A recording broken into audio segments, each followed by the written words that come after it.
चलिए हम लोग पार्ट 2 स्टार्ट करते हैं विटामिन ए का। पार्ट 2 में क्या मैंने बनाया है, डेफिशिएंसी का। डेफिशिएंसी है जो अगर विटामिन ए की कमी है तो सबसे पहले आइज़ पे जो इफेक्ट पड़ेंगे। आइज़ पे हमारा क्या इफेक्ट पड़ेगा, सबसे पहले loss of sensitivity towards green light. Green light पे सबसे पहला अर्लीस्ट सेंसिटिविटी लॉस होता है। बाकी सब लाइट्स पे भी लॉस होगा, लेकिन सबसे जो फर्स्ट मार्कर होता है हमारा ग्रीन लाइट का होता है। दूसरा क्या होता है हमारा नाइट ब्लाइंडनेस, जिसको हम लोग निक्टाल्पिया भी कहते हैं। नाइट ब्लाइंडनेस भी हो सकता है अगर विटामिन ए की डेफिशिएंसी हो तो। तीसरा क्या हो, कॉर्नियल कंजंक्टिवल जेरोसिस। कॉर्नियल और कंजंक्टिवल जेरोसिस भी होता है।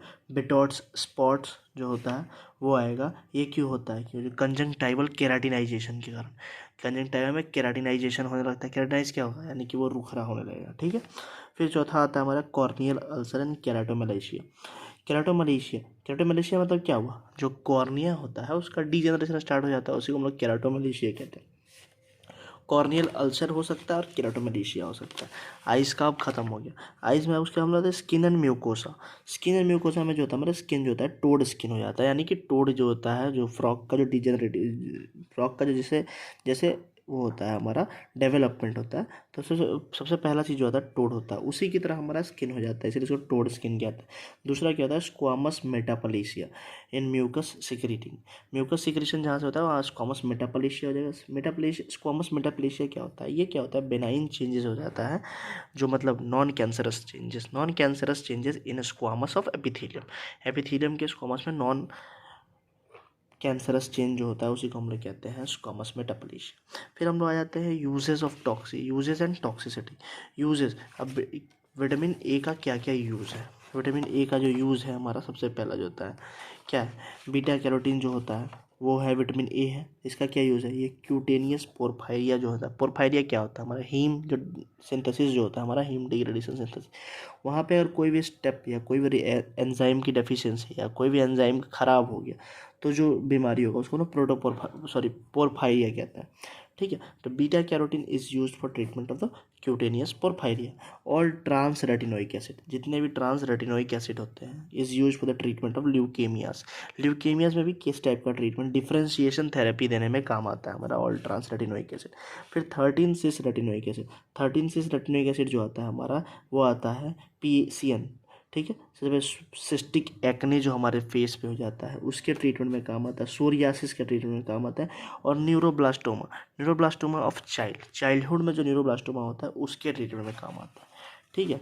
इसे मैंने इसको याद किया था PCN करके, ऐसे आप लोग याद कर सकते हैं, सोरियासिस, सिस्टिक एक्ने और न्यूरोब्लास्टोमा ऑफ चाइल्ड, PCN। ठीक। अब टॉक्सिसिटी जो होता है मेनली किस में दिखता है, जो हमारा टॉक्सिसिटी जो दिखता है एओर्टिक एक्सप्लोरर्स में दिखता है, जो एओर्टिक एरिया में पूरा एक्सप्लोर या घूमते फिरते रहते हैं उनमें दिखता है। ये मेन है, यही दिखेगा। फिर ये कहा कौन से ऑर्गेनल को डैमेज करेगा, वो होगा हमारा लाइजोसोम्स। ये लाइजोसोम्स को डैमेज करता है। अब टॉक्सिसिटी भी दो टाइप का होता है, एक होता है एक्यूट टॉक्सिसिटी, दूसरा होता है हमारा क्रॉनिक टॉक्सिसिटी। एक्यूट टॉक्सिसिटी में क्या होगा, हेपेटोमेगाली हो जाएगा, हाइपरलिपिडेमिया हो जाएगा, लिपिड्स का कंसंट्रेशन बढ़ेगा, डर्मेटाइटिस हो जाएगा स्किन, यानी कि क्योंकि ये विटामिन ए का काम क्या होता है स्किन और म्यूकोसा को मेंटेन करके रखता है, तो डर्मेटाइटिस हो सकता है। फिर क्रॉनिक में क्या होगा, क्रॉनिक में नोजिया, वेट लॉस, एनोरेक्सिया मतलब भूख नहीं लगना। ठीक है। हेपेटोमेगाली इसमें भी आ जाएगा और सिरहोसिस हो जाएगा, लिवर का सिरहोसिस। ठीक है। अब हम लोग इसका जो लास्ट पार्ट देखते हैं, रेटिनोइक एसिड जो होता है वो फेवर करता है ऑस्टियोक्लास्टिक एक्टिविटी को, यानी कि क्या होगा बोन का डीमिनरलाइजेशन स्टार्ट हो जाएगा। बोन डीमिनरलाइज स्टेट में चला जाएगा तो क्या हो जाएगा, हमारे बोन में फ्रैक्चर होने की टेंडेंसी बढ़ जाएगी, यानी कि इंक्रीज्ड रिस्क ऑफ फ्रैक्चर। फिर इसके बाद जो मेन चीज़ हमारे कॉम्पिटिटिव एग्ज़ाम्स में या नॉर्मली हमारी यूनिवर्सिटी सेमेस्टर्स में पूछता है वो होता है RDA, रिक्वायर्ड डेली अलावेंसेस। ठीक है। जो चाइल्ड में होता है 400 mcg पर डे। ठीक। ऐसे मेंस में होता है 600 और वुमेंस में भी 600 होता है। प्रेगनेंसी के समय पे ये 800 mcg पर डे होता है, इसको आपको याद करना पड़ेगा।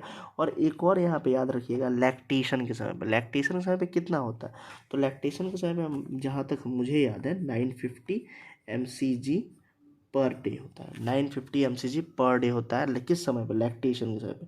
तो ये लैक्टेशन और प्रेगनेंसी वाला रिसेंटली पूछे जाने वाले क्वेश्चंस में आते हैं। बस इतना ही है हमारा डेफिशिएंसी वाला पार्ट। Thank you.